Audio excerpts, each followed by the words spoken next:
আসসালামু আলাইকুম। এখন শুনবেন সংবাদ শিরোনাম। সংবিধান সংস্কার পরিষদ নিয়ে আলোচনা হতে পারে সংসদে, বললেন স্বরাষ্ট্রমন্ত্রী। কাল পরিষদের অধিবেশন না ডাকলে রাজপথে নামার হুঁশিয়ারি জামায়াতের। আরও একটি নির্বাচনী প্রতিশ্রুতি, ইমাম পুরোহিতদের মাসিক ভাতা চালু, নাগরিকদের রাজনৈতিক ও অর্থনৈতিকভাবে শক্তিশালী করা হবে, বললেন প্রধানমন্ত্রী।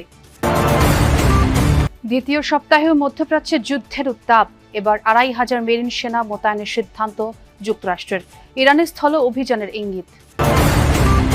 ঈদে ঘরমুখো মানুষের সংখ্যা বাড়ছে, ভোগান্তি এড়াতে আগেভাগেই বাড়ির পথ ধরেছেন, সময় মতো ছেড়ে যাচ্ছে ট্রেন, বাস টার্মিনালে নেই চাপ। এতক্ষণ শুনছিলেন সংবাদ শিরোনাম, এবার বিস্তারিত। ত্রয়োদশ জাতীয় সংসদের প্রথম অধিবেশন চলবে ৩০ এপ্রিল পর্যন্ত। তার আগে ঈদের ছুটির কারণে আগামীকাল রোববারের পর মুলতবি করা হবে অধিবেশন। আবারও শুরু হবে ২৯ মার্চ। শনিবার জাতীয় সংসদে অনুষ্ঠিত কার্য উপদেষ্টা কমিটির প্রথম বৈঠকে এসব সিদ্ধান্ত নেওয়া হয়।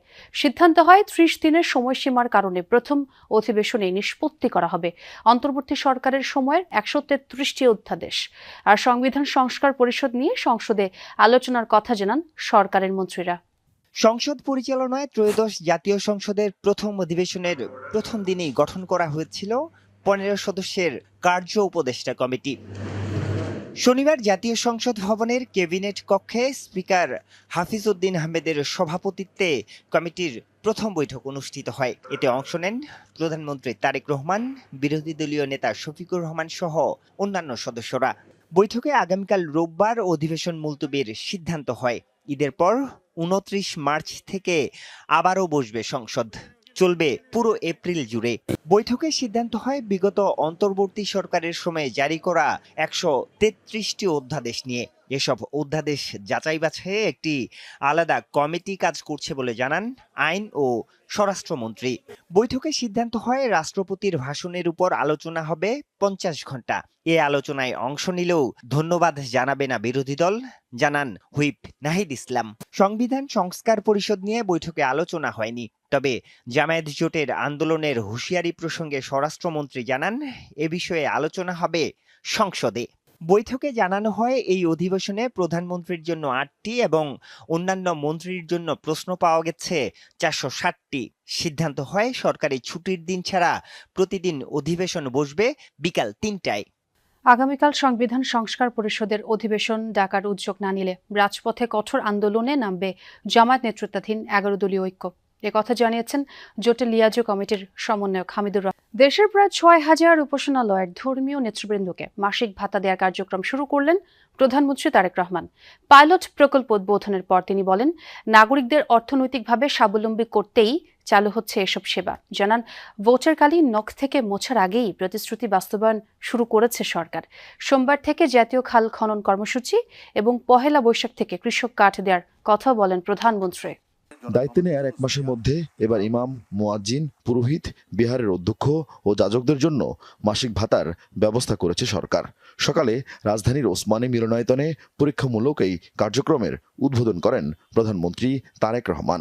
এরপরেই মোবাইল ব্যাংকিংয়ের মাধ্যমে ভাতা পৌঁছে যায় ধর্মীয় নেতৃবৃন্দের কাছে। সরকারি সহযোগিতা পেয়ে আবেগ আপ্লুত তারা। পাইলট প্রকল্পে ভাতা পান ৪,৯০৮টি মসজিদের ইমাম, মুয়াজ্জিন ও খাদেম।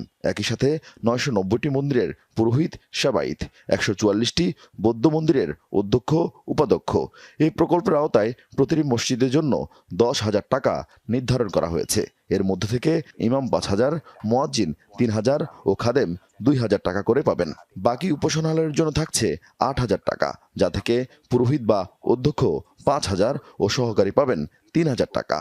এছাড়া ধর্মীয় উৎসবে বোনাস দেওয়া হবে ২,০০০ টাকা।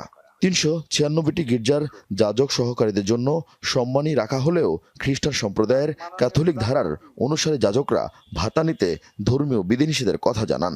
প্রধানমন্ত্রী তারেক রহমান বলেন, ভোটের অমোচনীয় কালি মোছার আগেই প্রতিশ্রুতি বাস্তবায়ন শুরু করেছে সরকার। এ সময় দেশে যাতে কেউ বিভেদ সৃষ্টি করতে না পারে সেজন্য সবাইকে সতর্ক থাকার আহ্বান জানান প্রধানমন্ত্রী। তবে যেসব মসজিদ বা ধর্মীয় প্রতিষ্ঠান সরকারি বা দেশি বিদেশি সংস্থার অনুদানপ্রাপ্ত, সেসব সরকারি সুবিধার বাইরে থাকবে। আগামী ইরানে হামলা অব্যাহত রেখেছে মার্কিন ইসরায়েল যৌথ বাহিনী। মার্কিন মিসাইলের টার্গেটে ধ্বংস হয়েছে ইরানের 90% জ্বালানি রফতানি টার্মিনাল খার্ক আইল্যান্ডের সামরিক স্থাপনা। রাজধানী তেহরান সহ বেশ কিছু শহরে রাতভর চলে ক্ষেপণাস্ত্র হামলা। পাল্টা জবাবে ইরাকের মার্কিন দূতাবাসে হামলা চালিয়েছে ইরান। ক্ষেপণাস্ত্র অভিযান চালিয়েছে ইসরায়েলের রাজধানী সহ বেশ কিছু এলাকায়। ইরানের সাথে কোনো রকম চুক্তিতে আসতে অস্বীকৃতি জানিয়েছেন মার্কিন প্রেসিডেন্ট ডোনাল্ড ট্রাম্প। মার্কিন ইসরায়েল ও ইরানের সংঘাতের 15তম দিন। এবার যুক্তরাষ্ট্রের মিসাইলের টার্গেট ইরানের সবচেয়ে গুরুত্বপূর্ণ ও কৌশলগত দ্বীপ খার্গ। স্যাটেলাইট ফুটেজের মাধ্যমে দেশটির 90% জ্বালানি রফতানির টার্মিনালের সামরিক স্থাপনা লক্ষ্য করে চালানো হামলার ভিডিও প্রকাশ করেছেন মার্কিন প্রেসিডেন্ট ডোনাল্ড ট্রাম্প।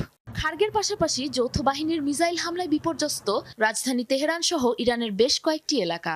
ইরানের মার্কাজি প্রদেশের একটি গ্রামে প্রাণ গেছে অন্তত 6 জনের। খুজেস্তান প্রদেশে নিহত এক শিশু। ব্যাপক বিস্ফোরণের শিকার উত্তর তেহরানের ফার্মিনেহ এলাকা। পশ্চিমেও ক্ষেপণাস্ত্রের আঘাতে ভস্ম হয়ে গিয়েছে ইরানের মহাকাশ গবেষণা কেন্দ্র। খার্গ দ্বীপে হামলা চালানোর পর শুক্রবার ট্রুথ সোশ্যালে ইরানকে পুরো ঈদ উল ফিতরের বাকি মাত্র কয়েকটা দিন। বাড়তি চাপ এড়াতে আগেভাগে রাজধানী ছাড়তে শুরু করেছেন নগরবাসী। বলছেন ভোগান্তি এড়িয়ে স্বস্তির যাত্রার জন্যই এই সিদ্ধান্ত। এদিকে রাজধানীর গাবতলী বাস টার্মিনালে ভিন্ন চিত্র। রমজান শেষ হয়ে এলেও যাত্রীদের তেমন চাপ লক্ষ্য করা যাচ্ছে না। এক সপ্তাহ বাকি নেই ঈদের। পরিবার প্রিয়জনদের সাথে উৎসবের আনন্দ ভাগাভাগি করতে আগেভাগেই রাজধানী ছাড়তে শুরু করেছে নগরবাসী। রেল স্টেশনগুলোই এখন থেকেই যাত্রীদের বাড়তি চাপ লক্ষ্য করা যাচ্ছে।